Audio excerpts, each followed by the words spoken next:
Ողջույն, քանի որ մեզ մոտ արդեն սկսվել է պահքի շրջանը, առաջարկում եմ պատրաստենք համեղ նախուտեստ։ Անհրաժեշտ է լավ մանրացնել սոխը, բարակ քերիչով անցկացնել գազերը։ Առատ բուսայուղի մեջ սկսում ենք տապակել նախ սոխը, հետո կավելացնենք նաև գազերը։ Համեմենք աղով պղպեղով և վերջում կավելացնենք նախապես մի 5 րոպեով եփված սպանախը։ Կթողնենք, որ այս 3 համերը լավ միախառնվեն իրար։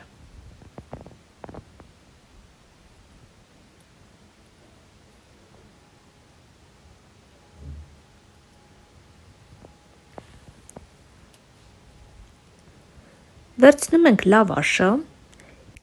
և ամբողջ երկայնքով տարածում ենք մեր ստացված զանգվածը, բարակ շերտով, ինչպես որ ցույց եմ տալիս։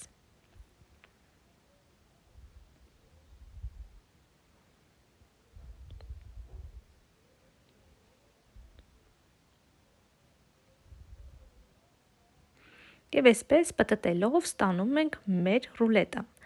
Տեղափոխում ենք ջեռոցի տարայի մեջ և կարող ենք մեր հարմարության համար այսպես 2 կես անել։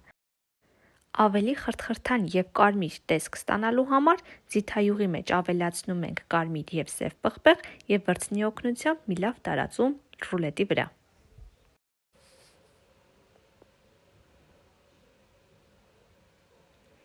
Կարող ենք տարբեր սերմերով զարդարել և ուղարկենք ջեռոց մի 5 րոպեով։